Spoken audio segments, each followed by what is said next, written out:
Welcome to the Red Kingdom. It's Conservative Cat on Cities 92.9, the news and talk of Bloomington Normal. So do appreciate you being here this morning, 6:05 a.m. It's a Monday morning. How was your weekend? Give me a text, 309-451-9299. My weekend was great. I had a pretty restful weekend. I watched Formula One on the weekends. It was a race weekend. I love Formula One. I know it's a guilty pleasure. I love Formula One. I don't know what it is. It's European racing. It's kind of silly, but I didn't like the race that much this weekend. My guy didn't win. I like Max Verstappen, so he's like won the last like 3 championships or something, world championships, and he's really, really good. But he didn't win. He's got a terrible car this year. But that's what I did over the weekend. I also read for 30 minutes straight out of the Bible. It's something that a local church does. It's called Cover to Cover, and what they do, they read the Bible cover to cover, which I think is really incredible. It's called Faith Church in Lincoln, and they start in Genesis. They obviously go to Revelation, and you do like 30-minute time slots, and everybody in the congregation, gets up and reads 30 minutes out loud of the Bible straight. Never done that before out loud. I've maybe done like 30-minute readings, an hour reading, but it's usually quietly and I'm taking notes simultaneously. So this was really interesting to hear it out loud and do it straight. So it was a lot of fun. I really enjoyed that. So busy weekend. I also want to congratulate my brother. He ran 50 miles. So yesterday I ran a mile because the weather was nice, right? And I couldn't believe, I was trying to comprehend how he did 50 of those things. 50 miles. You did it like in, what is it, Pekin, Illinois. They had like some sort of trail, and, he did really well. He was 12th, and there were like over 100 contestants in this race. He's really into running. I don't know why. I can't fathom like running 50 miles. After 1 mile, I'm like huffing and puffing, and I'm like, I can't breathe. I don't know how you do 50 of them, but yeah, busy weekend. Really enjoy you joining me on the live stream. You can do that today, YouTube, Facebook, Twitter, and Rumble. Let me know how your weekend was, 309-451-9299. All right, let's get into the news. That's why you're here.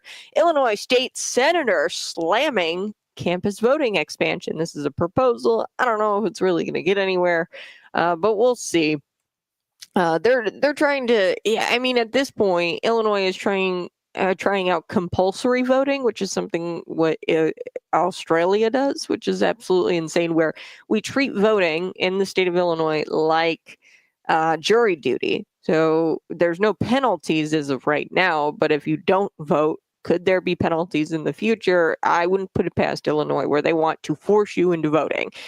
Just as much as you have a right to not vote. And here's what the problem is. People in Illinois, they've stopped voting. They're like, okay, I'm done voting. This is like ridiculous. And there's only like a handful of Democrats that continue to vote in the state of Illinois. And people are just so sick of voting. And they're trying to force you to vote the state of Illinois because you've given up. And look, I always say, go out and vote, because they're trying to get as many. So if you do compulsory voting, you're going to get the people who are like, I really don't want to vote. I really don't know who to vote for. And you're going to get some very ignorant voters voting. And they're even going to probably say, if they implement penalties for this thing, which I wouldn't put past Illinois, if they implement like $100 fee if you don't vote, people are going to wind up doing this thing where they say, hey, Jimmy, will you vote for me? I'll give you $10. And he goes, sure, I'll vote for you. And then we're going to run into so many problems with that. But anyway, they're trying to expand voting. Like at this point, like they want you to be able to vote, like roll out of bed and then vote. It's just getting ridiculous. Like there's only so much you can do to ease the burden of voting. So we're going to get to that, but we're also going to get to a measure that seeks to expose family ties in Illinois government to prevent conflicts of interest. So this is really interesting, especially for Bloomington Normal, because in Bloomington Normal, there's a lot of spouses that serve an intergovernmental, like you've got spouses in McLean County government, and then in Bloomington government, and then you've got, your recently elected Normal Township supervisor serving in 2 facets of government. So the local government, the normal township, and then you've also got her serving Crystal Label as a McLean County board member. And in fact, we are a little bit later in the show going to get to this Bangor, Michigan. And this is interesting because something actually happened here in Bangor, Michigan. Now the residents, they're facing a threat.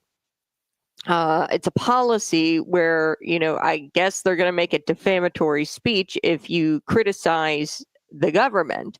So they're going to try to legalize this thing where, speech is only permissible if it's, by the city standards. And Bangor, Michigan didn't get the memo that, hey, you're not supposed to speak out against your government, I guess. The First Amendment right, okay, is the protection of people's right to speak freely, and specifically to criticize the government. The government is accountable to the people, and public officials generally can't punish individuals just because they say something the officials don't like, okay? So over in Bangor, Michigan, I find it interesting because they're kind of dealing with what you've always dealt with in Bloomington Normal, this sort of like weird nepotism type thing, where there's just a lot of friends serving in government. And I get it if it was a smaller town, but it's not. It's not a small county by any means. I would say it's pretty large. Both the cities are pretty large. So I don't see why we're not having a lot of diversity on our government boards. Why are our spouses is different spouses serving on one board, another spouse or the spouse of that person is serving on a different board? Seems a little odd. Up in Bangor, Michigan, you've got this chief of police serving as the city manager as well simultaneously. So this is kind of interesting because it's not just an Illinois Bloomington Normal problem. It seems to be a pretty pervasive problem everywhere. Michigan, Illinois, it seems to be an issue. So this measure is interesting because what it does, it just simply says, and I think that this would correct a lot of this lack of diversity that you're seeing in government, where you've got friends or parents or moms and dads or brothers and sisters all serving in the same government. You'd have to disclose your relationship with somebody who's already serving in local government with this measure. So I think it's interesting. We're going to get to that. We're going to also get to Whoopi Goldberg telling you that you have to shut up, suck it up, and pay more taxes to fund things like failing schools. We're also going to get to Connect Transit because ridership is down 13% from 2017. This was according to BLN News data, and the budget is up to by 41%. This is kind of wild. So February 2017, fixed route riders, 221,000, a little over that. And then fixed route riders in February 2025, 195,000, a little over that. So that's a 13.4% decrease. And then you look at the budgets and you're like, wait a second, hold on, 41% increase, because 2025, you got, wow, that's incredible, 20 million. And then in 2017, you've got 11 million. So their budget is rapidly, and it's a pretty insane increase, 41% increase. Okay. Pretty insane. And then with the budget increasing, the ridership goes down. So we're going to get to Whoopi Goldberg saying, suck it up, pay more taxes, and fund failing things. So we're going to get to that. A new bill introduced by State Representative Chapin Rose. He's a Republican, Muhammad. He's turning up the heat on transparency in Illinois politics. Senate Bill 211 would require public officials disclose the names of their close family members working in the same local government, aiming to shine a light on potential conflicts of interest. Duh, right? This is obviously conflict of interest if you're having, spouse serve in one form of government, another form of government, all in the same kind of local government. So, for example, Cody Hendricks' husband works on serves on the county board, elected official Eric Hansen. You've got Corey Byrne, Abby Scott, and I don't know if they don't take each other's last names to try to avoid. I don't want to jump to any kind of conclusions, but it's kind of hard to see that they're married, right? Because they've got different last names. So I don't know if that's done intentionally. I would imagine not. I'd hope not. But it gets a little confusing, to you definitely wouldn't know just by looking at their names that they're they're related.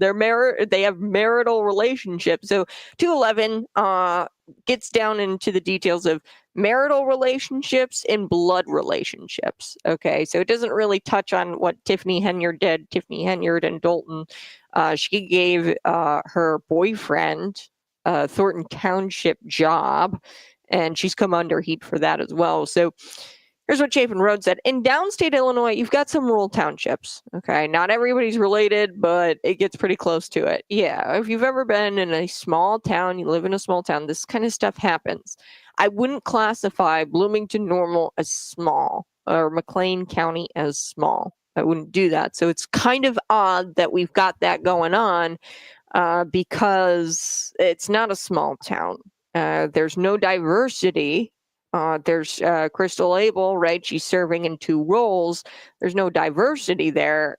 Although we, are a bigger town, bigger community. So I just don't quite understand the lack of diversity in Bloomington Normal. And that's what really starts to raise eyebrows. Rose goes on. He says, in some of these small areas, you have to keep the door open to make open for them to make decisions. Yeah, if you don't have, somebody running in, maybe 2 positions, then the position won't get filled because there's not anybody able to fill that role because nobody ran right for that role. So like a road commissioner also serving as a county board member, not unheard of in rural communities because nobody else is there to do it. So Rose told the Center Square, quote, but I think the voters should know about that. If a candidate were to get elected and then hire their kid, voters should know about that. And the voters can't always remove them the next time around if they don't like that sort of thing. So this is a transparency bill. The bill applies to candidates and elected officials who would have to file a statement of economic interest. He said the whole idea is transparency, to put this before the voters, and the voters can make the decision, right? If you have township less than 500 people in it, and you say your second cousin, right? You guys are related by blood, can't help with the road work. That's kind of ridiculous, right? You might not be able to find anybody to do that road work, and it gets tricky. You want to leave the door open, but this is just all about disclosure. So a Cody Hendricks or an Abby Scott next time around would have to disclose to voters that they have a spouse serving in the same local government like McLean County. It's very similar. Okay, so to the McLean County, Bloomington is in McLean County, so you have to disclose that. So Rose's bill in the ethics is in an ethics subcommittee. So he says that that's not a great place to be. So I don't know if there's going to be movement on this, but it could be included. I've seen this happen before with ethics bills where it's like passed in an omnibus bill later on in the session. We'll have to see. Like I said, Bloomington City Council candidate Benjamin Zimmerman, he supports Rose's bill after running in a local election where 2 candidates had spouses in the same local governments. So Benjamin Zimmerman, he said, voters deserve transparency when candidates have family working in the same government. Here in McLean County, we've seen candidates run for city offices with spouses on the county board. Disclosure is key to maintaining public trust. Yes, so it's all about disclosure. It's not saying you can't. It's just saying, let's disclose this next time.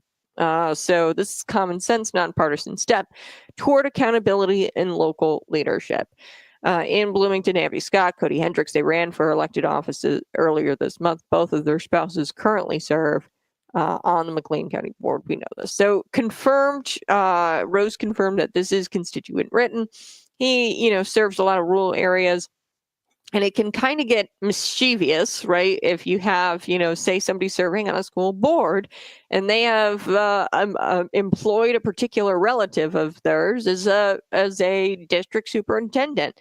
that's obviously going to raise some eyebrows. So it leaves the door open for mischief. If you don't disclose it, Dalton Mayer, we can look there. She's come under fire, of course, for potential nepotism after she entered into a relationship. So this wasn't a marital relationship. This was a blood relationship.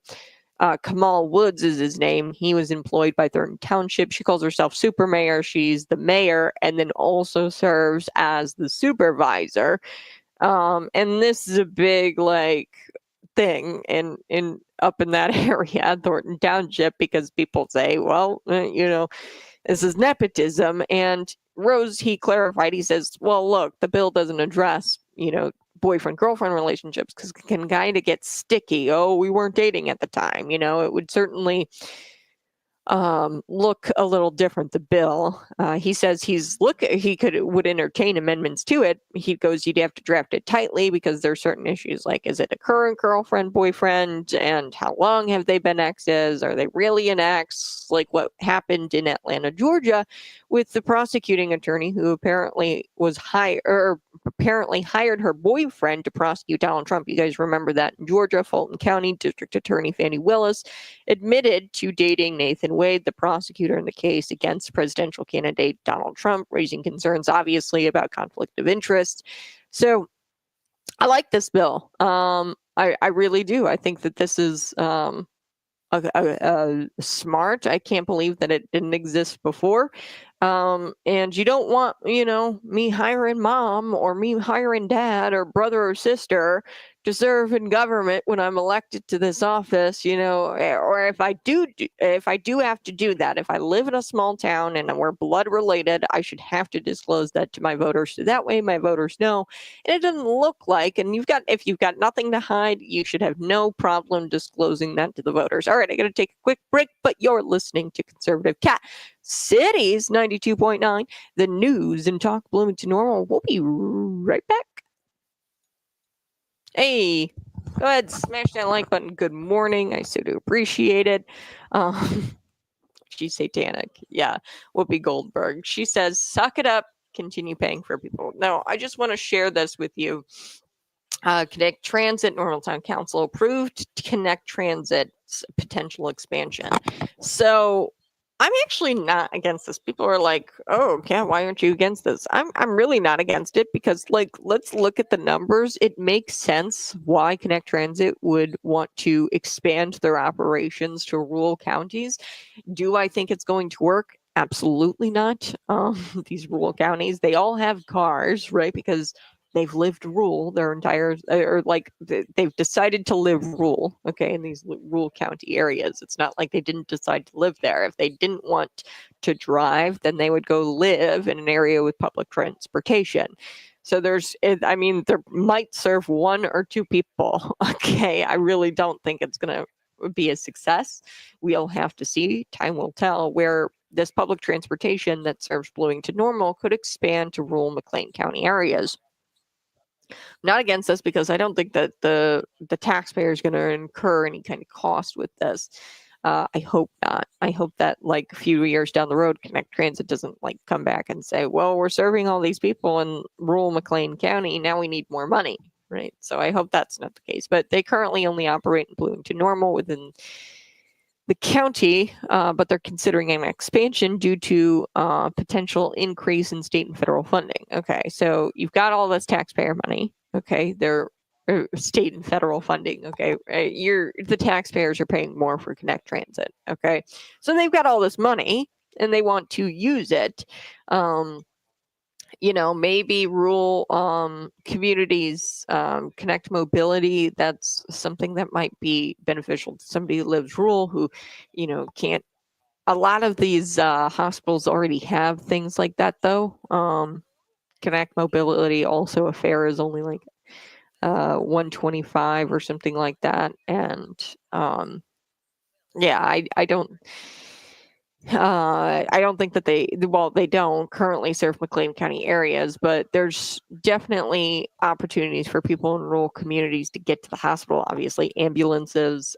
There's also I forget the name of the cars that they send out to OSF, Carl Broman. They have things like that if you got to get to a doctor appointment or something. Connect Mobility might open up opportunities for people who um, don't utilize those or don't qualify to utilize those services that the hospital's officer or offer. So Connect Transit, they're going to expand into rural McLean County in a unanimous decision. Council members voted to modify an intergovernmental agreement with the city of Bloomington to allow for the services to expand if it chooses to do so. Now, I don't know if that's going to expand the tax base because right now Bloomington Normal, they're the only ones I'd imagine, those citizens, those taxpayers. So maybe I don't agree with this. I'd have to look at the number, like what that really necessarily means. Expanding, I would imagine that if you expand into these rural communities, you could also pull tax dollars from those communities in which you serve, but I don't know. City manager Pamela Reese also spoke to saying that Bloomington Normal would agree to the expansion if it doesn't incur any cost. Council member Catherine Smith spoke in support of the measure. There are many individuals in our neighboring communities that would welcome the opportunity to have this kind of service. Like I said, I'm cool with it as long as there's no cost. Why? Because Connect Transit, their ridership is down. So they got to pull from somewhere. They've got to open it up a little bit because they've got to get, and despite their ridership being down, their budget has increased from 2017 by quite a bit, 41%. Okay, 11 million 2017, 2025 over 20 million. That's a 41% increase. Then you look at their ridership, fixed route riders in February 2017, 221,420. Then you had fixed riders in February 2025, 195,192. So despite ridership decreasing. So they got to do something to increase rider. If you're getting all of this money, here's my point. If you're getting all of this money, then you've got to serve more people. Okay. You've got to expand your operation somehow because it doesn't make sense that you're getting more tax dollars and the services are the same and you're like not performing. Okay. So you have to perform. Their performance metric is obviously how many riders they have. And if their performance metrics suck, or if they're decreasing, their performance is decreasing, then we've got to try to up the performance to match that monetary give from the taxpayers, right? So, or at least their budget. I'm not going to say it's all taxpayer funded, right? 20 million, but probably a good portion, right, is taxpayer funded. Some of it's fares, but yeah, if the ridership's going down, we can kind of assume that the portion of the budget where the fares is going towards that budget probably is pretty unsubstantial and in comparison to the tax burden or to the tax or compared to what the taxpayer is paying. So, I mean, I'm not totally against this because they've got to if they have all this money, they've got to do something. And obviously expanding operations might increase ridership. And if you increase ridership, then your operation there is justified or your budget increases are justified if you're serving a lot of people.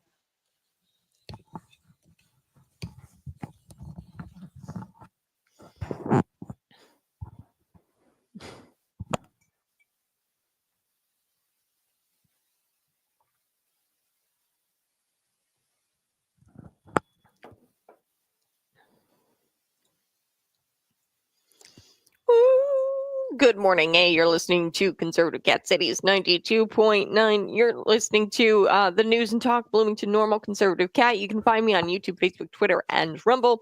Man, I need more coffee. I don't know. I just gotta get more coffee. It's a Monday morning.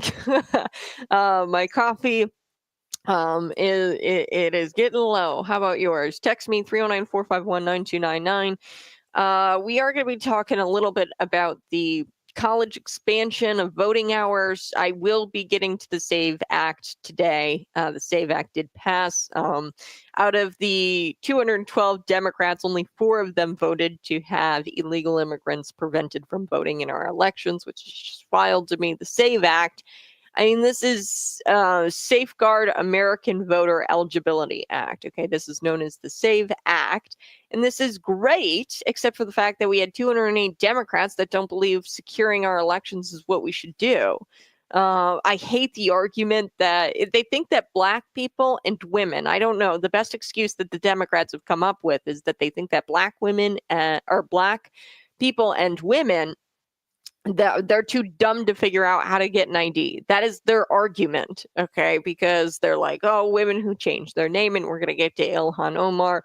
If you get married and change your name, your ID will not match your birth certificate. And then you don't have, a passport to prove your error. If you don't have a passport to prove your, name change or whatever, you won't be able to vote. That is not true at all. This is just such a weird talking point. When you change their name, they understand all the steps that they have to go through after they've gotten married. You have to get the marriage certificate, you change your social security card, you change your ID. And I mean, it's not hard, okay? And you have to go through all that anyway. And I just can't believe that there were four Democrats who voted to prevent illegal immigrants from voting, did not want to prevent illegal immigrants from voting in our elections. That is what this is. They didn't want safeguards and secure elections. That's what these four Democrats did. So we're going to get to that here in just a little bit. I do want to get to this expanding of the campus registration and campus voting hours, which is just really interesting. So another story, Chapin Rose, Illinois senator, calling the measure that seeks to expand voting and registration on public university campuses nonsense. Okay, so expanding this voting, like we've already made it extremely easy to a point where I think we're at a point where there's just nefarious, like at this point, like it's just opening the door for fraud. Okay, if you're a U.S. citizen, if you're a citizen of Illinois, you pay taxes, God love you, go vote. But once you can only vote once, not twice. You should be a U.S. citizen and be voting, and we shouldn't be opening the door for fraudulent activity by making it so like insanely easy to vote to the point where we're not vetting it at all. There's laws, okay? You have to be a U.S. citizen to vote. You have to be of a certain age to go vote. And we have to follow those laws and make sure those laws are being enforced. So when we're passing all of these expansions, you're just opening the door for fraud. And there's no reason to be expanding it this much. So Chapin Rose, he said, in Illinois, there's a polling place inside dormitories at this point, okay? And you can't make it much easier for people to go vote. At this point, you're just going to have to do compulsory voting, which they are already trying to do in the state of Illinois, which is what Australia does, and tyrannical countries do to their citizenry. They treat voting as if it's a civic duty, and they'll penalize you for not voting. Mark my words, that is where Illinois is headed, where they will charge you fees if you don't vote, which is insanity to me. They're already looking at compulsory voting without penalties. Telling you the penalties will come within a few years, 5 years. Give it 5 years, and then you'll have to pay $100 if you don't vote. So what's the bill, Kat? The bill is a change to the election code. Public university students will have more time to vote on campus, extending early voting hours from 4 to 6 days. So there's early voting on campuses. There's early voting in college dormitories. So right now, I think early voting 4 to 6 days, or right now it's 4 days, a requirement, okay, before the elections, with set hours from 10 to 5 p.m., okay? Now, early voting, now this might vary between or different counties, okay? It's really up to the election authority, what they do at their public university. But the requirement is 4 days. You have to have at least early voting at college campuses for 4 days before the election, currently from 10 to 5 p.m. What this bill does, it expands that mandate from 4 to 6 days. So you have to at least have early voting open 6 days.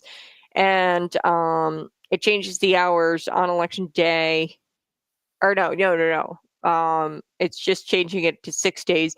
And then it's going to be 10 to 5 for those 6 days, and then 6 to 7 on election day. We've really, I mean, we've got like 4 weeks before and then 10 days after for mail-in ballots. Okay. So, I mean, at this point, I don't know what we're talking about here. You have like 2 months to vote.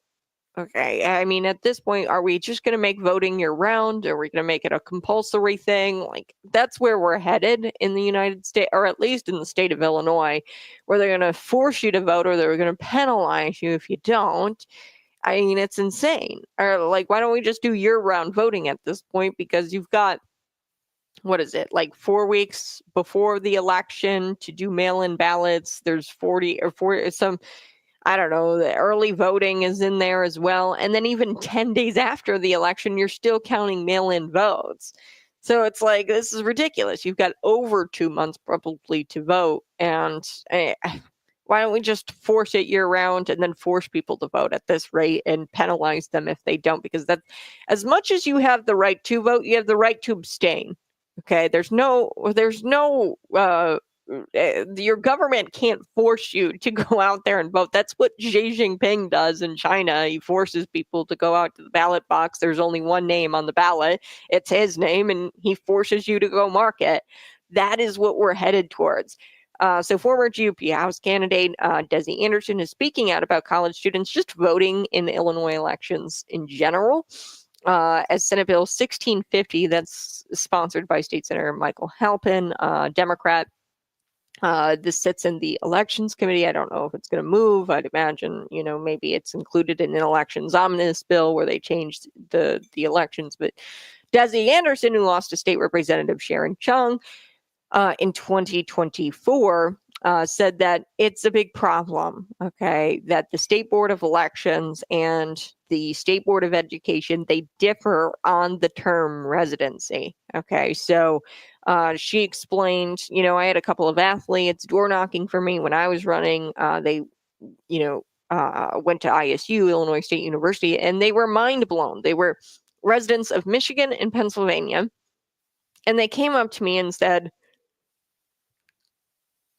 it's absolutely crazy that I was able to vote for you in Bloomington and weigh in on every single local policy issue, but I don't even pay in-state tuition. I have to pay out-of-state tuition because, the State Board of Education believes that I am not a resident of the state of Illinois, and I still have to pay out-of-state tuition.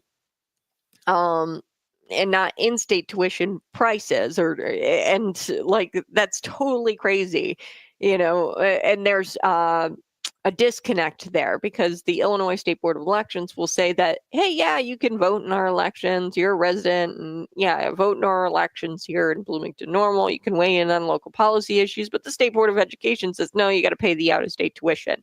Which is it? Are they a resident or are they not? So there has to be some sort of clarification, I would say, on the definition of residency, because you have two government agencies where they don't agree on the definition, which is wild to me. Desi Anderson, we've got permanent residents, business owners, families, farmers, people who are living in McLean County, have lived in McLean for decades, and now they feel disenfranchised, like their vote is being canceled out by people who really aren't residents by the definition of this government agency, the State Board of Education. Not to mention, it's kind of wild where we have out-of-state tuition, like public universities, the enrollment has been dropping. It's insane across the board.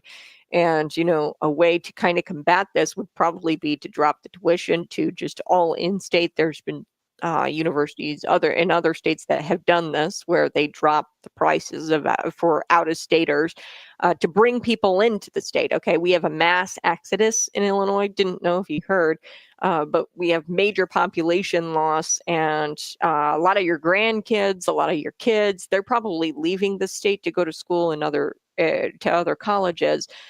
Despite it probably maybe being more expensive, they just know that they won't be able to make a life for themselves here in Illinois because it's not business friendly. So what we should be doing is enticing the best and the brightest minds to come here and lowering our out-of-state tuition cost at least by a little bit, or even to the in-state tuition cost. But that's a totally different topic. what are we doing to address the population loss, the lack of businesses here?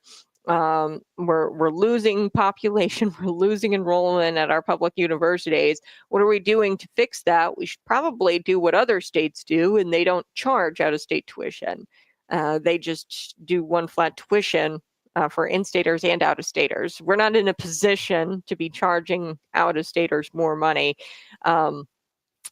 Because we need people, right? Because of the mass exodus. Anyway, Senate Bill 1650, it aims to make voting easier for college students. I don't know how much easier you can be. You can literally roll out of bed, go grab breakfast at your dorm and vote, like 4 days prior to the election.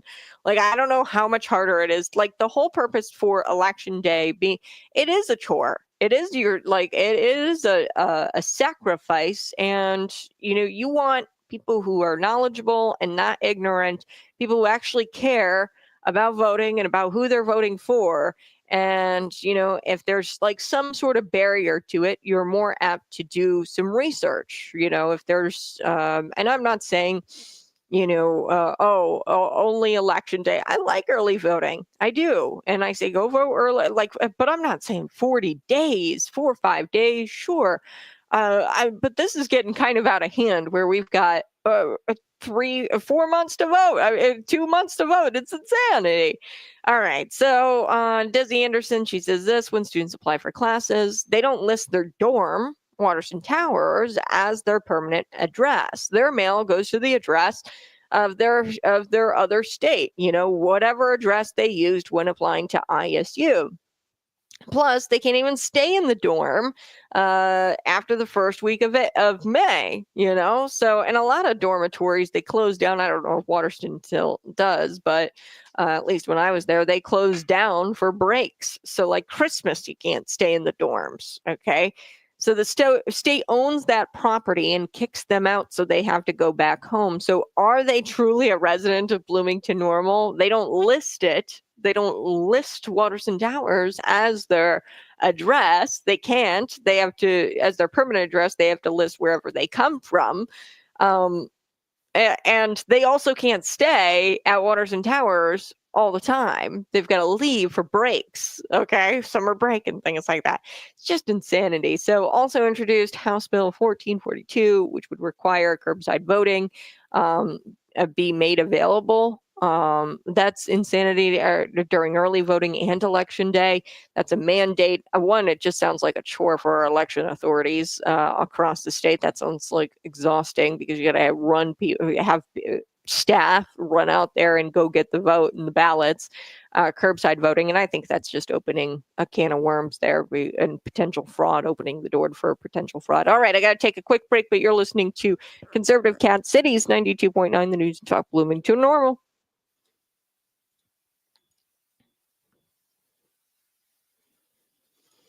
Hey, go ahead, smash that like button. Curbside voting, so you don't get out of your car, right? So now, like, not only that, like, you're ignorant, but there's got to be some sort of barrier, right? Like, some kind of barrier. Like, you've got to, like, mail in ballots. You have to send them in, before election day. That's a barrier, and you're going to work harder. And you're going to take it more seriously when there's some sort of barrier there. When there's absolutely no barriers and everyone and anyone can go vote, you're going to get a lot of ignorant voters and people who really don't take voting seriously, and they're not going to vote for the betterment of America, but rather they're just going to vote because they have to, or vote because it's like, it's easy. It's they've made it so easy for me. Why not? Kind of deal. And we don't want that, I don't think, in America, because that's what's made us so great over all of these years, is that we take voting very seriously. And the best and the brightest and, the people who actually care, I wouldn't say, you got to be Thomas Edison or, a complete genius to go vote. I'm not saying that. But what I am saying is you've got to care, right? And now we've made it to where, like, what? You're forcing every Tom, Dick, and Harry to go vote. And what Tom's going to do is he's going to say, Harry, go vote for me. I'll pay $10. And now we have to, like, we're forced to vote, and there's going to be penalties if we don't vote. You're just opening the door for just a complete demise of this country. There's got to be some sort of vetting that takes place because there's laws. We have citizens should be voting. People who are not of the age of 18 should not be voting. Okay, children shouldn't be voting. We have these laws in place. We've got to enforce those laws, and they just want chaos. Okay, with the curbside voting, they want all of this chaos. Compulsory voting, which means the government would have to send you a ballot, then you would have to send your ballot back. Even if you don't want to vote, you'd have to send it back and say no candidates on it, or mark it or have it blank. Okay, so in the state of Illinois, they would they don't even mark that you didn't select any candidates. That's not how the bill's written. They've introduced for compulsory voting. You're not even required to check the box. In Australia, it's a different type of ballot. If you don't want to vote for any of the candidates, you have to check a box, and it says, I'm not voting for any candidates. In Illinois, if this passes the way it's currently written, you would have to send a blank ballot in. So we've got blank ballots going all throughout USPS, right? And yeah, that is just opening the door for fraud. We're going to be back. I do want to talk about the SAVE Act today. Hopefully I'll get to that. And then I've got a few other stories. Smash that like button, share this out with your friends.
Woo! Hey, good morning. You're listening to Conservative Cat Cities 92.9. We are going to get to Whoopi Goldberg.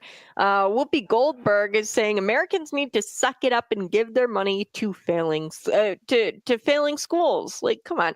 I earlier in the show I talked about Connect Transit, and ridership is definitely a performance metric. Okay. Only in government can you not meet your performance metrics and still get money, right? In the private sector, that kind of stuff never happens. So this is interesting. BLN News, they've got the numbers here. It's 2017. Their ridership was 221,420.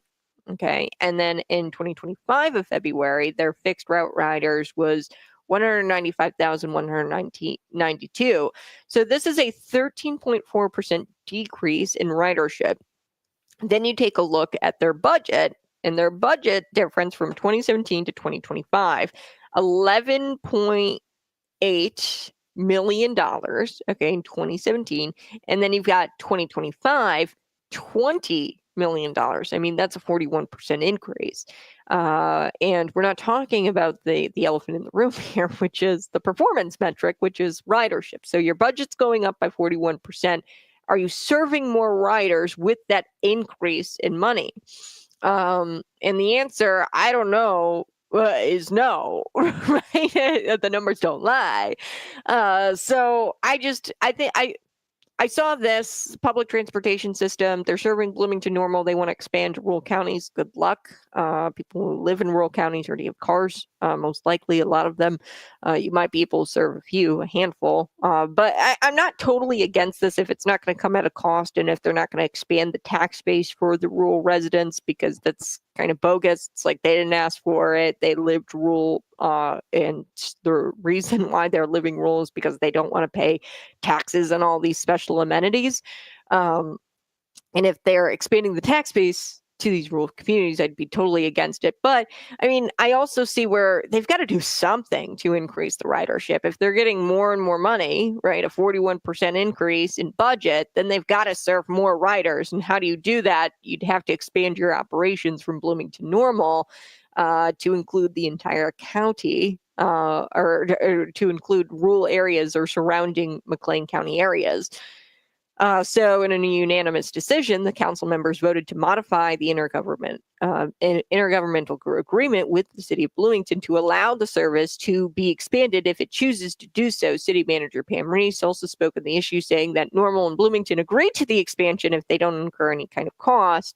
It's not going to increase cost. Now, the reason why apparently they're doing this, Connect Transit, expanding the operations, it's due to potential increase in state funding and federal funding. So more taxpayer dollars are going to be coming in, and they're going to expand their operations. Without that increase in state and federal funding, I would imagine you could expand your operations to try to include more ridership, because your budget from 2017 to 2025 increased to 41%, but your ridership is decreasing. So you've got to bring up that ridership somehow. Expanding your operations to these rural areas would be that's something that might might increase your ridership, that performance metric. Okay. So Councilmember Karen Smith, she says there's many individuals in neighboring communities that would welcome this opportunity. Maybe there's market there for people who are disabled. Connect Mobility, right, serving these rural communities. Now, I will say this: hospitals, Carl and OSF, they already offer transportation to individuals for appointments. You have to qualify, obviously. You have to be in some sort of situation that requires you to go to the doctor, and you have to schedule your appointments in advance, and then they come pick you up. Okay. And then they'll take you to your doctor's appointment. I would imagine there is some sort of market for transportation in that area where they're disabled and they need to get to their doctor appointments in town. But like I said, there's already somebody already kind of serving that. That's the hospital themselves. They offer, those rides. Most hospitals offer that. So I don't know. We'll have to see. I don't imagine there's a huge market, because rural people who go and live rural, it's because they have cars. You don't go live rural if you don't have a car, right? So we're going to take a quick break. I got to take a quick break. You're listening to Conservative Cat. We're going to get to Whoopi Goldberg. I promise she wants you to spend more tax money on a failing system. That's the public school system. I'm back.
Hey, good morning. You're listening to Conservative Cat Cities 92.9, the news and talk Bloomington Normal. I'll have to look into that. I thought Carl did. I know OSF does. Carl does not offer transportation services for payments or patients. Yeah.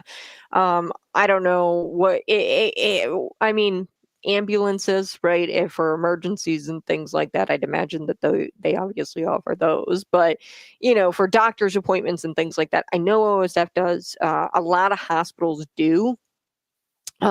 Stacy, she says Carl does not. I'll have to look into that, but yeah, I'll take your word for it. Yeah, but still, I mean, I can't imagine there is a huge market, right, for people who are living disabled and need the transportation into Bloomington Normal. There are, Connect Mobility. They could probably service those rural areas with this expansion that they want. That is the only market that I see there. But most of the time, people who live rural, they live rural for a reason. It's because they want to drive their cars and they want to avoid the city. And the only reason why they would need public transportation is to get into the city, right? You don't need to travel rural, like if you don't need to travel, to a friend's house if you live rural. The whole reason you live rural is to not, participate in like I just public transportation or pay for those amenities. So I can't imagine there's going to be a huge market for this. Like I said, I'm not against it because their budget is increasing by 41%, but their ridership is decreased by about 13% from 2017. So they've got to do something with this large budget that they've got. If their performance metrics are not there, they've got to try to expand their operation so that the performance metric is there, and maybe expanding their operations to these rural communities, they're going to increase ridership. But like I said, I don't foresee it. I really don't. A massive uptick in ridership from rural people. I don't think that's going to happen. Just because I would imagine the only market are those people who are disabled and need a ride. All right, I got to take a quick break. You're listening to Conservative Cat.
Okay, good morning. Go ahead, smash that like button, share this out with your friends.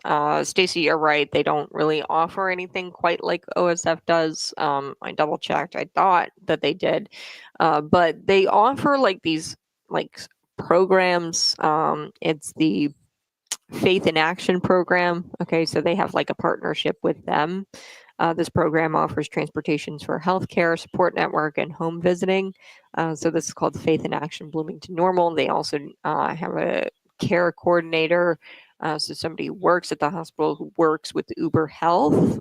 This is another transportation program where they can book medical transportation through Uber Health. Uber Health is, obviously through Uber, the company, and it's obviously going to come at a cost to, the patient. But they do have a care coordinator who can do that through Uber Health, so that way the patient doesn't have to. If you're elderly and whatnot, they have a care coordinator at Carl. Who books the non-emergency medical transportation through Uber Health. So they don't do it themselves. They have partnerships. OSF does, I believe, have like their own thing. You have to qualify, obviously. You have to, actually have a doctor appointment that warrants non-medical emergency transportation. But OSF transportation, they have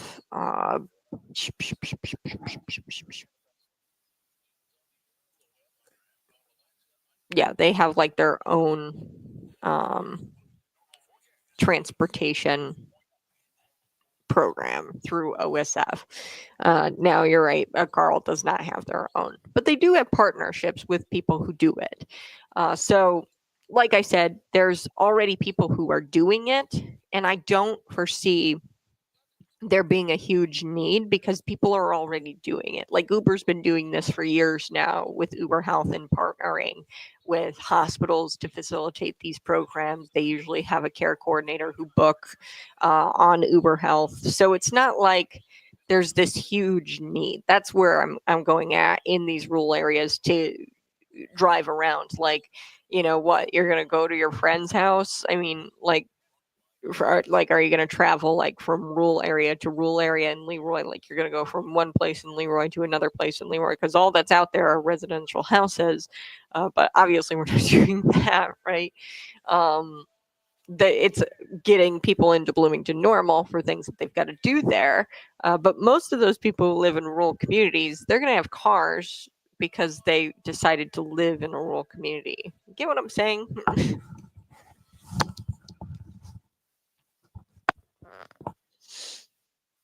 Hey, good morning. You're listening to Conservative Cat Cities 92.9. You're listening to the News and Talk Bloomington Normal. Before we took the break, I was telling you a little bit about Carl. I want to make it clear.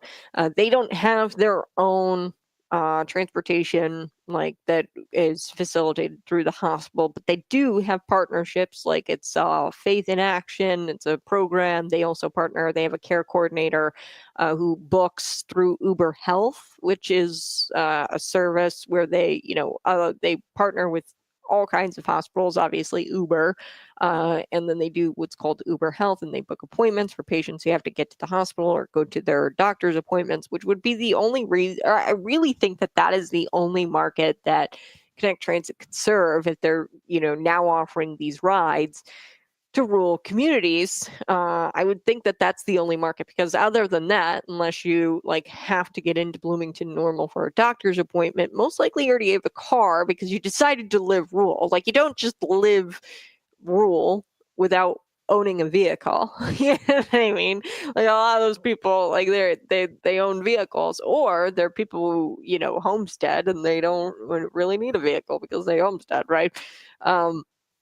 But yeah, I don't see a huge market for this. I really don't. The only market, the potential market I see would be, Connect Mobility for those people who are disabled and need to get to their doctor appointments. But like I said, there's already programs kind of set up through Carl, and then OSF, they have their own transportation system that they utilize. So I don't know. I mean, I'm not, like I said, I'm not totally against Connect Transit expanding into these rural areas as long as the tax base doesn't expand as well, where the people of Leroy have to pay for Connect Transit. That's going to be total bogus.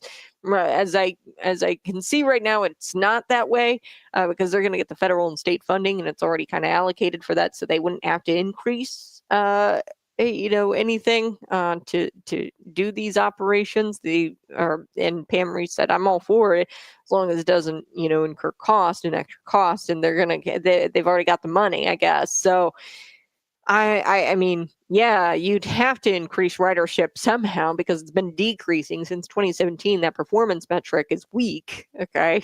In the private sector, if you had performance metrics like that, you'd be out of business. Okay. But their budget has been increasing since 2017. It has been decreasing as ridership decreases.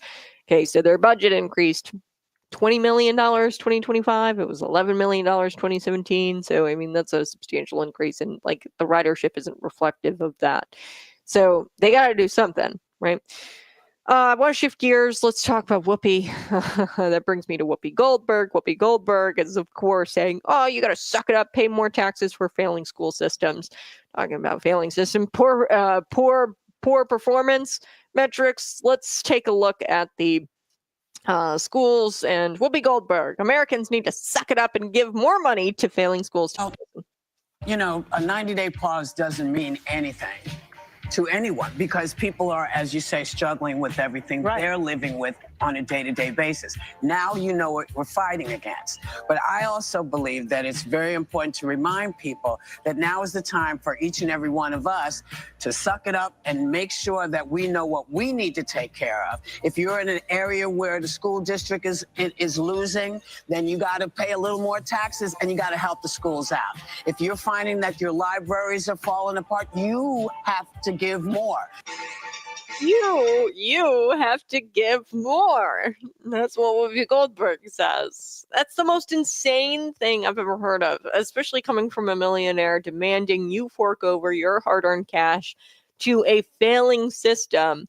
But the public school is the only entity that gets rewarded for complete and utter failure. Government agencies, it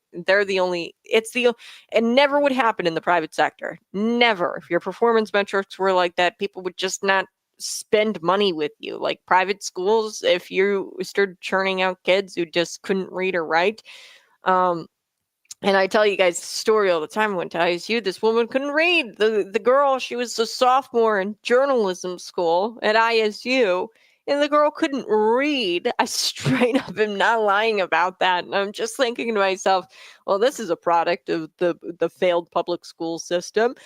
This girl, she's almost halfway through college and still can't read. It's insanity. So there's no other place in the world where you're rewarded for utter failure except the public school system. So according to Goldberg, it does not matter if your school produces the worst outcomes. She believes that's, your problem, and you got to keep paying money for the school districts. And you do. Parents do, and I've told you this before, and I know it kind of makes like the hair on the back of your neck stand up, and it makes you a little uncomfortable in your chair. But parents feel guilty for sending their kids to public school because essentially it's like prison. Actually, I thought it was kind of ironic. Somebody texted me and they said, "Did you know, like normal school? I think it was normal community. The architect had also designed prisons." And I was like, "Yeah, well, that's kind of ironic, kind of funny." But the parents feel bad. The kids come home from school, they're getting bullied. It's just a nightmare. They don't know how to read, write, and do arithmetic, do math, and the parents feel bad. So what do they do every year? When the school districts ask for a tax increase of some kind, most recently the sales tax increase, what do the parents do?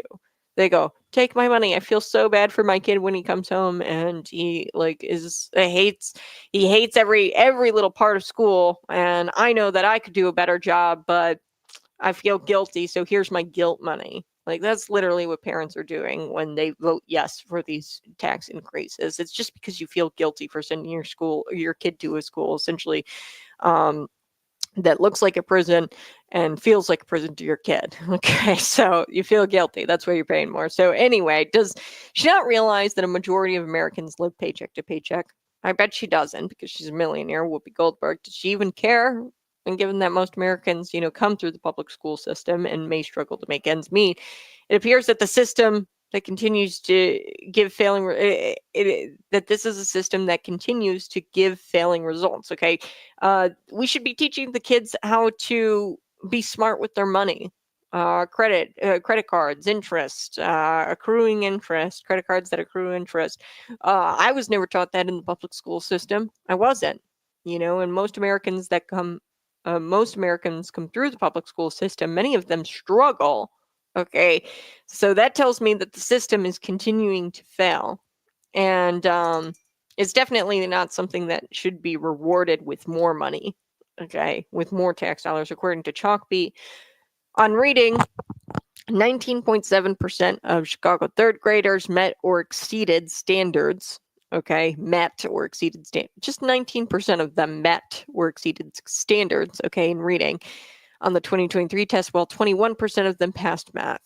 Like, this is insanity. So that means like 80% of kids are not meeting or exceeding standards. So this is insanity. Chicago third graders, okay? It's not something that more funding can fix. And I think it's interesting. Anytime something fails, more cash is always what the left demands. I think it's interesting. Homelessness, it's so much worse than what it used to be, but we've dedicated millions and millions of dollars over the years as a state to the issue of homelessness. And then you look at it even a smaller through a smaller chasm. You've got Chicago, and they've spent a ton of money on ending homeless, but it's like so much worse. The more money we spend on it, it seems like it gets worse. That's what I'm saying. So whether she knows it or not, she's also advocating that more poor people pay more, and they're already struggling. So, it's not the case in the wealthy areas. Like, they don't care, right? The wealthiest areas where she probably lives, they don't have the worst schools or libraries, and their libraries aren't falling apart. You've got these wealthy areas, their libraries aren't falling apart. It's these poor areas where their libraries are falling apart. And you're advocating essentially here for poor people to pay for failing systems. And we can almost be certain that she doesn't live in an area where the library is falling apart, where the school system sucks. Okay, so that we can almost be certain that she doesn't live in an area that would need more taxes by her arbitrary requirement, right? Where, oh, the school's falling apart, or oh, the library's falling apart, you got to pay more. How many failing schools and libraries has she donated to? Probably none. Okay, she's a millionaire, and she's probably donated to 0 libraries, 0 schools. I would assume close to 0. I don't know Whoopi Goldberg's personal donations, but I'd assume close to 0. And the fact that she wants people, who are nowhere near wealthy, nowhere near as wealthy as her, to fund this nonsense. She lacks a total self-awareness. She has no idea what it's like to get your kid back from school, and the kid doesn't know how to read or write, and you're sending them to a school that you pay for, you pay significant taxes for, and she's got no idea what that feels like, where your money's taken from you, and you think that the kid's going to come out knowing math and writing at least, and then he comes back home and he doesn't know, so she's got no idea what that's like. And it just goes to show she lacks total self-awareness. All right, there's so much I want to get to here in the 7 o'clock hour. Find me on YouTube, Facebook, Twitter, and Rumble. We've gotten to so much already. This woman gets all upset at CNN because they used the wrong pronouns. Anderson Cooper. Sorry, I mess up his last name all of the time. She got called the wrong pronouns on CNN. And the Democrats wonder why they're losing male voters. It's because of people like this woman, where they get all butthurt about the wrong pronouns, and they wonder why they're losing the male vote. It's because you scream at men if they open up the door for you, or you scream at men because they accidentally mislabel you or mispronoun you. I do want to get to that liberal town in Michigan. I opened up the show talking about this liberal town, and they want to making false statements about the government a legal offense. So free speech, you are protected even by making false statements. Okay, false statements are even protected under free speech against the government. So we're going to get to that liberal town. I also want to get to this valor-stealing Democrat who says that Trump is guilty of insider trading, which is absolutely ridiculous, because on Truth Social, he said, go buy stocks. That's not insider trading, because he told everybody on the planet to go buy stocks. Like, that's not insider trade, but whatever. And he was asked to present proof that Donald Trump was guilty of insider training or trading, and he totally just fumbled through it, this Democrat. So I say valor stealing because he said he served in Vietnam. He didn't. I don't know what it is about Democrats. Tim Walz did it. This guy did it. This Democrat. So he's a senator. We're going to get to him in just a second. I'll be right back. You're listening to Conservative Cat Cities 92.9. Hey, go ahead, smash that like button, share this out with your friends. We're going to be right back, and we're going to be talking a little bit about the they them pronoun thing. She got mispronounced by CNN, and she you could tell she got really salty about it. And then she asked this question, why are men leaving the Democrat Party? I'll tell you why. It's because of people like you, because you scream at a man, or you are attacking masculine, or you've attacked masculinity and femininity, and you're losing voters because men don't like it when, you erase females. This woman, her ideology, I'd imagine she's pro men being in women's sports as well. That's not popular with men. Men don't like that. Men don't like other men being in sports with women and hurting women in these sports. So, of course, you're going to be losing. The Democrat Party is going to be losing men. We're going to be right back. I'm going to take a quick break. Smash that like button.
Whoa, whoa, whoa. Hey, good morning. You're listening to Conservative Cat on Cities 92.9. Sorry, I got a little excited. I'm excited about the news of the day. A woman, she gets all upset about CNN calling her by the wrong pronouns. This is pretty hilarious to me. Anderson Cooper.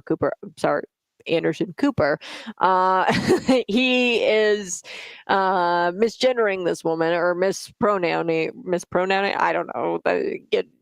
Doesn't call this woman they, which is just bizarre to me. Why people want to be called they, them. It's weird. And we wonder why males and the Democrat Party is so unpopular. They are the most unpopular they've ever been, probably like ever, or at least in recent decades. So we're going to get to that. A liberal town is also trying to make it illegal to make false statements about your government. The First Amendment protects people from, or protects people, even people who make false statements about their government. Okay.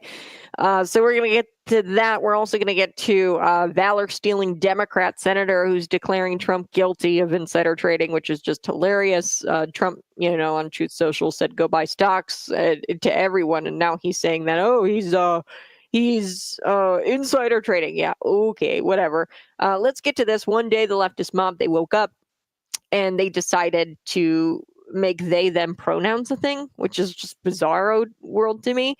And, no matter how progressive one is, this concept is impossible for me to understand. I just, no matter how progressive you think you are, this has got to be one of those things where it's just so hard to comprehend. I just don't understand why you would want to be called they, them. It doesn't make any grammatical sense at all. And how could you expect somebody to predict or just call you they, them, and you didn't tell them beforehand? So Anderson Cooper, he makes this mistake for not predicting this woman's preferred pronouns. This was during like Bernie Sanders town hall, I guess, that CNN had hosted, and he was flabbergasted. Bernie Sanders was flabbergasted. You could see it all over his face when the civil rights attorney corrected, she's an attorney, a civil rights attorney, corrected Anderson Cooper for not predicting her pronouns. Take a listen to the exchange. Here we go. We're back with Senator Bernie Sanders. I want to introduce Grace Thomas. She's a local civil rights attorney. She's a Democrat. Grace? They, them pronouns, actually. Thank you. Oh. Good evening, Senator Sanders. Polling and turnout data indicate that men of all racial demographics are turning away from the Democratic Party. We're back with Senator Bernie Sanders. I want to introduce Grace Thomas. She's a local civil rights attorney. She's a Democrat. Grace? They, them pronouns, actually. Thank you. They, them pronouns, actually. Thank you. Oh. And then Bernie Sanders' face. Polling and turnout data cracks me up. Bernie Sanders' face absolutely cracks me up there. So Anderson Cooper, the sin of not predicting her pronouns, that's what happened here. So demanding somebody affirm your indescribable feelings makes zero sense logically, grammatically, right? They, them pronouns. It just doesn't make sense grammatically to the point that this is the same mob who wants to enshrine it in every part of society. They want to demand it in your email signature. And this is ridiculous. They lack the self-awareness that they're the problem. The question she asked is, fits perfectly with this vibe that she gives off. She's talking about men running away from the Democrat Party.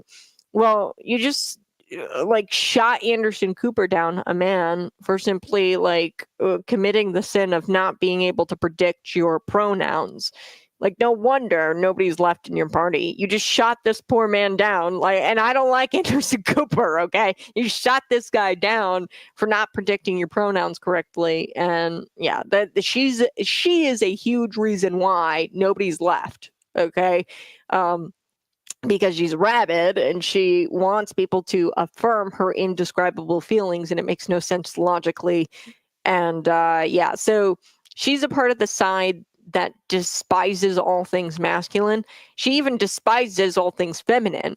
So slashing women's rights, I'd guarantee that this is the same ideology with the plural pronouns and demanding people call her by plural pronouns. It's incorrect grammatically. Um, she probably is a part of this camp where they don't think women's rights is the thing, right? They've trumped all over women's rights everywhere and stomped all over them. She probably believes that, hey, the men and women should compete against each other. Men don't like that. There's a reason why men are leaving the Democrat Party, because men, specifically men, really don't like women going up against other men, or women going up against men, because they get injured.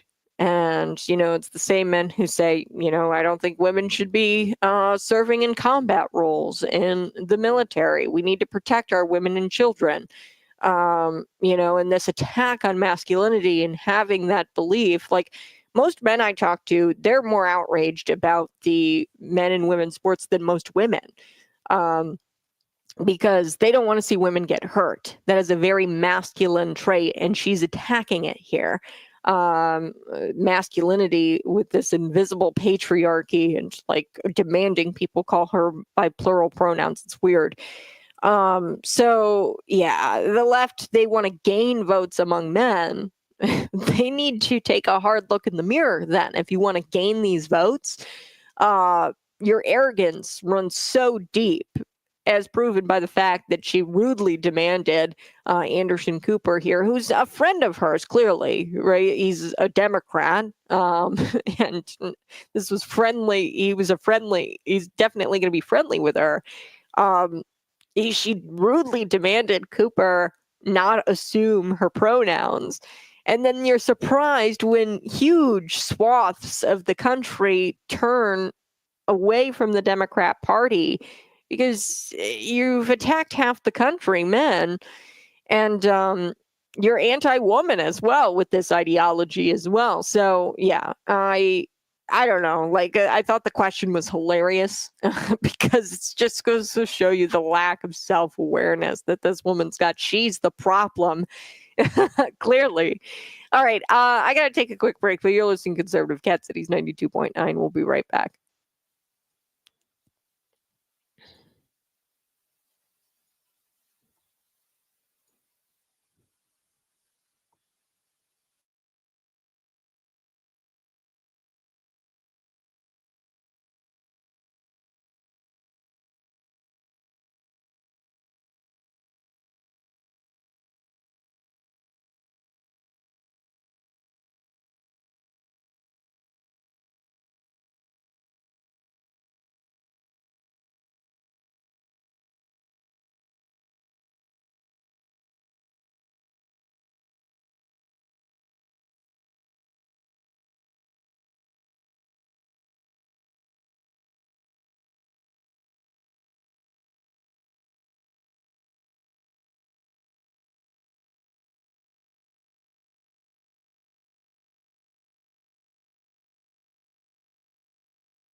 Hey, go ahead, smash that like button, share this out with your friends. Earlier in the show, we talked about nepotism. Now, an Illinois state senator has introduced this measure that seeks to expose family ties in Illinois government to try to prevent conflicts of interest, right? Okay, so this is disclosing if you have a blood relative or a marital spouse, like a spouse, in the same local government. So, for example, Cody Hendricks and Jed Abby Scott, their spouses both serve in county government. So the fact that you have like two candidates and their spouses serving in the same local government, it's interesting. And, you know, they don't have the same last names. Okay. So you wouldn't know on its face that they're maritally related. Okay.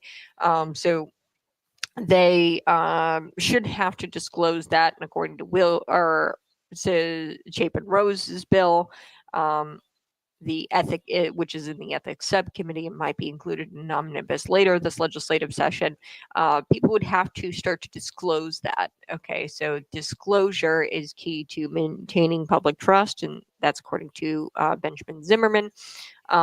This is what he told the Center Square. In Bloomington, Abby Scott, Cody Hendricks, they ran for elected office. Bloomington City Council. Bloomington is in McLean County, and their spouses currently serve on the McLean County government. So definitely something that we should be looking at. And that brings me to, story that we're going to get here into just a minute. This is a liberal town making false statements about government. They want to make it a legal offense. So if you make a false statement about the government, then you're going to be subject to penalties. So we're going to get to that. But before that, we're going to get to this Democrat who is declaring Donald Trump guilty of insider trading, which is just ridiculous.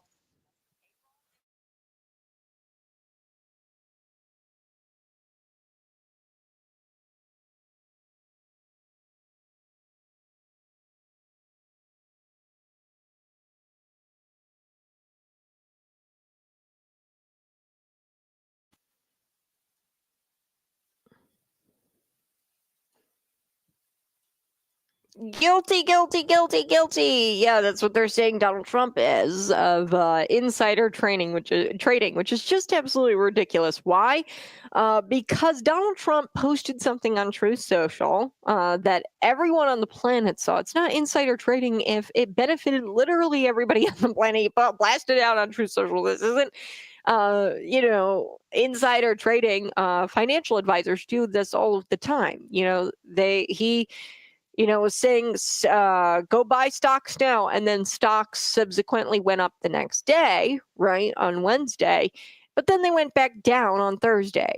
Okay, so Democrats, it's unclear whether they're still, running on this whole thing where Donald Trump committed insider trading, which is just bogus. It's not insider trading if everybody could benefit from it, right? It's actually the opposite, I would say, of insider trading because everybody benefits from it. Anyway, so it's just, this is another example of Democrats supporting the next current thing. Okay, so one Democrat somewhere said that Donald Trump is guilty of insider trading, and then all the Democrats jumped on board because it's the next current thing. This is why Senator Dick Blumenthal, he said that Trump is guilty, and the Democrat Party needs to get to the bottom of it. Let's take a listen. Here we go. We have learned something very important since the days that I served in Vietnam, and you exemplify it. Whatever we think about the war, whatever we call it. Actually, that was not the clip that I meant to play, but I'm glad I played it. Just kidding. I totally meant to play that clip. This guy has stealing valor. So he is a valor-stealing Democrat. Okay, he said that he served in Vietnam. He didn't serve in Vietnam. Okay, that's the type of guy we're dealing with here. Okay, so its context is important. I had to tell you that this guy is also a valor-stealing Democrat. This is the clip I did want to share with you. So he talks about Trump and insider trading, and how the Democrat Party has to get to the bottom of it. He made a Truth Social. Like, come on, it's not insider trading. Everybody could have benefited from it. Take indications of manipulation and insider trading in the volatility and the sales that we've seen and the purchases, there are strong indications of impropriety or illegality in market manipulation or insider trading. I think it needs to be investigated by the SEC. I have no confidence that that agency and this administration will do its duty. So I think Congress may have to fill the void. How does Congress do that with Republicans running it? We have tools to ask for information. And if Republicans block us, or if they fail to cooperate, I think the American people will see them as complicit in illegal market manipulation or insider trading. What? The failure of the SEC to look into it should prompt Congress to do so, and Republicans blocking it will make them complicit. Have you seen any direct evidence of insider trading from this administration? Just the indications in trading patterns and the knowledge that people in the White House and administration had prior knowledge of what the president would do. It's at least a mandate for some kind of investigation. I'm not alleging there has been market manipulation or insider trading, just the opportunity and the indications of it. And there should be an inquiry into what exactly happened, who knew, when they knew, who they told, what was done. It's straightforward. As a prosecutor, I would be on it right now, but this administration may feel that some of their own are involved. Okay. So a reporter asked him, "Do you have any evidence of insider trading?" He goes, "Well, no, that's what he says." So, I mean, he says, so I'm not saying that he did participate in insider trade. And this is just so annoying because Donald Trump made a Truth Social, folks. Okay, so it's an insider trade. What stock should I buy, Donald Trump? All of them. All of them. Do it now. Do it now. I mean, like, that's not insider trading. Okay. Investors do this, or financial advisors do this all the time. They recommend you buy, American stocks, right? Just buy stocks, right? Financial advisors do this all of the time. So Donald Trump doing this on Truth Social, it's not insider trading. And what really bothers me about this is that, like, there have been bipartisan efforts to ban congressional stock trading. And I support those. Social media influencer who, also does Congress, is also a congressperson. She tried to work with Matt Gaetz, on working on this bipartisan legislation that would have stopped stock trading for members of Congress. And I was pro that. Second, the sudden concern Democrats have with insider trading is hilarious. It's so hypocritical because there is a literal fund that does nothing but track Nancy Pelosi's stock trades and beat the market every year after year after year. Okay. So yeah, they're not concerned about insider trading. Otherwise, they go after Nancy Pelosi for doing it, right? But they don't go after Nancy Pelosi for doing it. They're just going after Donald Trump because he put out a Truth Social, and like, it's not insider trading because he literally told everyone to buy everything. So it's not insider trading. This is just another thing that they're throwing at the wall, and they're hoping that it sticks. Inflation is down, egg prices are down, gas is down, jobs are up, things are getting better. And, we'll see if this insider trading allegation takes off with the American worker. It probably won't. They can try. But like I said, this is spaghetti that they're throwing at the wall. And if they really cared about insider trading, they'd go after Nancy Pelosi, who does it all the time, right? And they'd work. I mean, we have Democrats and Republicans, Matt Gaetz and AOC. They had bipartisan legislation, and it was shut down by people like Dick Blumenthal, who also lied about serving in Vietnam. I got to take a quick break, but you're listening to Conservative Cat Cities 92.9.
Anyway, good morning. You're listening to Conservative Cat Cities 92.9, the news and talk Bloomington Normal.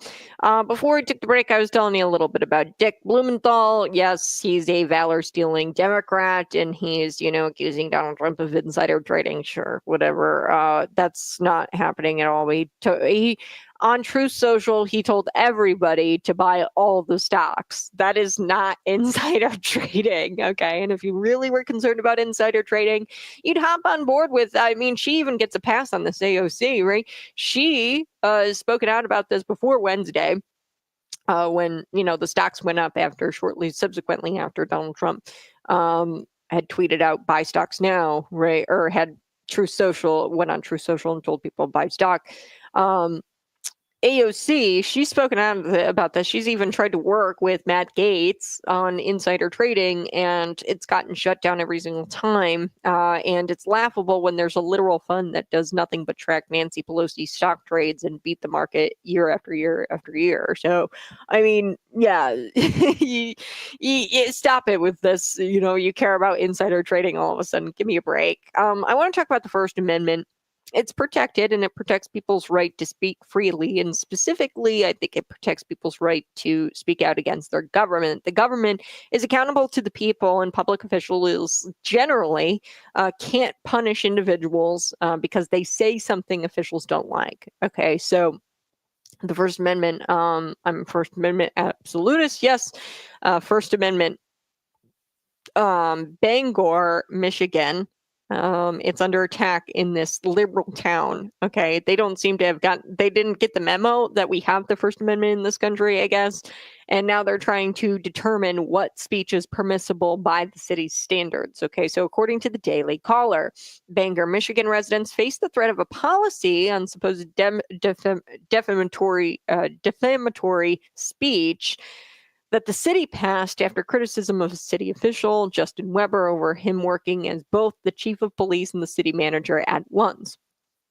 The city claimed some identified residents falsely stated that he takes two paychecks. Okay, so he serves in two levels of government, and they were saying, oh, he takes two paychecks, okay, leading them to initiate a crackdown on speech, a crackdown that critics are calling unlawful because it's in violation of the First Amendment. Okay, so how is it possible for one person to run an entire city and then also be in charge of the police department? Okay, we talked about nepotism. We talked about, having to disclose if your family members also work. Cody Hendricks, his husband works as McLean County board member, right? He's an elected official. Abby Scott, same thing, her husband. They don't have the same last name. They should be required to disclose that. And a bill currently in the State House seeks to do that and seeks to make disclosure mandatory for people who file economic interest form or statement of economic interest at the time of candidacy or filing for candidacy. Okay, so we're addressing it here in the state of Illinois. I hope that passes. We'll see. It's Republican sponsored, so I don't know. We'll have to see. But anyway, don't know how that's even possible. It's kind of like McLean County board member Crystal Abel also serving as Normal Township supervisor. I don't even know how that's possible. I'm going to be honest. It's pretty unusual in McLean County's case and in this case in Bangor, Michigan. And it makes sense why someone would say two paychecks, because he serves in two roles of government. So you would think that he's getting two paychecks. He probably only is getting the one, I guess. And that's why this has sparked this policy where they want to crack down on false statements. Yeah, I guess it's false, but not really. You're doing two jobs. That's why people came up with the statement that he's getting two paychecks. Okay, the city wanted to shut down those false statements. The best thing that they would have been is to just release his salary, okay, and say that he's not getting it. Release his salary, but they denied the Freedom of Information request, the FOIA. The Freedom of Information Act request for his salary, by the way. Okay, so this is why I'm raising eyebrows, because maybe he does get the two paychecks. They haven't proven otherwise. Okay, because they refused to release his salary. I'd be curious what he's getting paid, but they denied the Freedom of Information request, claiming that it's a privacy issue, even though the salary is obviously taxpayer funded. He's the city police, or he's the city manager, and he's the chief of police. So the people want to know what he's getting paid. Are you getting paid 2 paychecks? Are you getting double the salary for doing 2 jobs? It would make sense. And that's why people are claiming this. They say that that's false, but they haven't proved it otherwise in Bangor, Michigan. So here it is. My mission is accountability, transparency, and I want to give Bangor back to its people. This is what Steve Honeycutt, who is now running for mayor, told M Live, which is a media outlet. Honeycutt reportedly kickstarted the controversy in recent months by filing public record requests for city and publicly criticized Weber. So this Justin Weber character who serves as both the chief of police and the city manager at once. The person who kind of started this all is the guy who's running for mayor there. And he says, look, I filed FOIAs, but nobody returned my FOIA and they denied my FOIA request. So like, you guys haven't proved that he's not getting paid 2 paychecks, but they're saying that's false just because they say it's false. Okay. So the Bangor City Council passed a motion in January allowing the city attorney to file civil charges with the court against parties involved in statements that cause harm to the city. Quote. So this is ridiculous. This is an attack on First Amendment. If you're critical of the government, they want to file civil charges against you in a court if those statements cause the city harm. So officials have said multiple residents are making false statements about Weber's salary, so the guy who serves in these 2 positions.